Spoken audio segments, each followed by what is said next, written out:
everybody. Karen Roby here for ZDNet with Daphne LaPrance-Ranguet. We're talking about some predictions, 10 predictions specifically, Daphne, that you've put together here about the future of the office. And, everything has been changing here over the last year, really almost now. And so things are definitely going to look different down the road.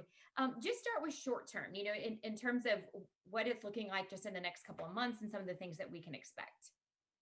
So in the short term, the most important focus and the biggest priority for employers who are asking their employees to come back to the office will obviously be health and safety. Two-thirds of Americans, according to a recent survey, expect extra measures to be in place when it comes to health and safety when they go back to the office. So this means rethinking office layouts to enable social distancing. It means a greater focus on cleanliness and sanitation. It also means new tech, for example, at office entrances, maybe some temperature checking technology to make sure that employees are safe. It also means, in another prediction that was put forward, a rise in everything that is contactless and, most importantly, perhaps voice-enabled technologies. So obviously going back to the office will come with perhaps a little bit of anxiety when it comes to touching anything. And voice-enabled technologies have a role to play here in the next few months, whether that is to speak to your coffee machine to order a coffee, or speak to your lift to say which floor you'd like to step off at, or even in a meeting room, especially if you're with different people, using voice in order to book the room, start the air conditioning, lock the doors, start the lights, things like that. Among the other things that have been predicted to show up in the office in the next few months is connected whiteboard devices.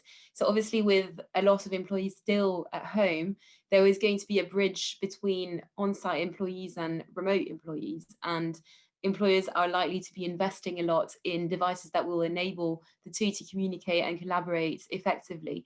And connected whiteboards rather, have a role to play here as well. So a lot of analysts predict that there will be a surge in the market for those devices, and that we can expect them to be popping around meeting rooms quite significantly as soon as we start going back to the office. Yeah, and Daphne, when you talk about those companies though that do plan to still keep a good amount of their employees at home, yet they have all of this office space over here, in terms of repurposing this office space or long term, what does that look like?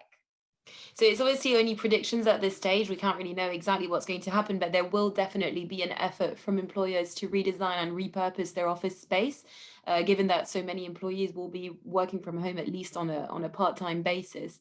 So the one prediction that I thought was quite interesting that was put forward was this idea that employers will be using smart technology such as IoT devices in order to create a workspace that truly has added value compared to your home office. So a workspace that will enable you to focus, that will enable you to be more productive, and that goes through technologies such as smart lighting, for example, so lighting that adapts to the room temperature, to the natural lighting, and even to perhaps employees' circadian rhythms. The idea being that you have a space that focuses on your well-being and that really boosts your productivity in a way that your home office can't. Another interesting prediction that was put forward by analysts at research firm Gartner that I found was quite interesting was the idea that employers will repurpose office space into childcare and education facilities. So if there's anything that the pandemic has shown is the importance of these facilities and the struggles that parents have had at home when they were deprived of those facilities.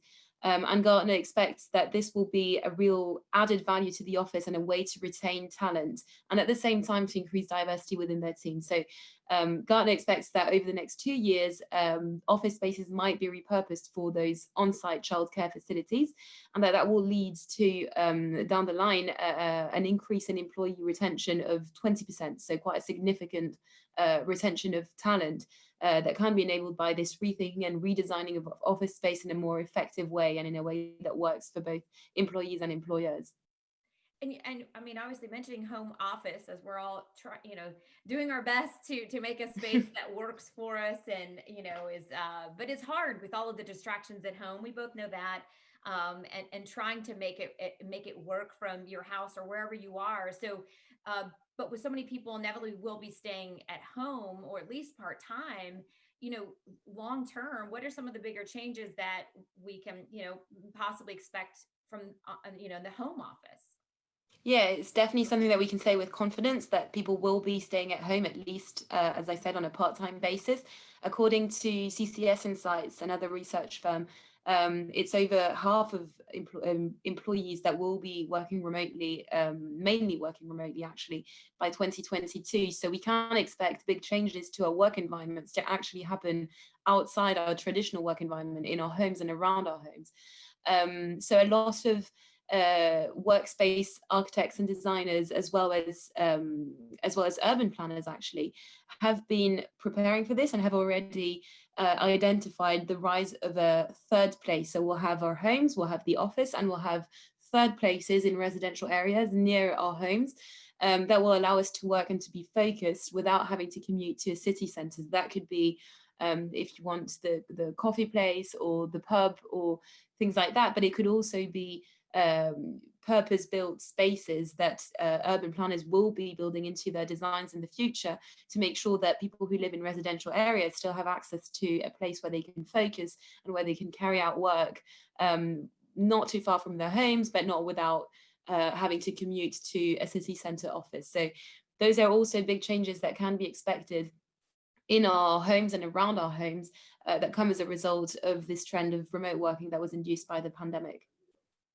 It's so interesting just to see, Daphne, as the months go by, how things are changing, and looking ahead, how things will be even different than how they are now, and what will become the new normal. And that's what we're all trying to predict here, and work our way through. Well, again, that list of 10 predictions all up on ZDNet, and we appreciate that, and hope all of you guys will check that out as well. We appreciate you watching here today.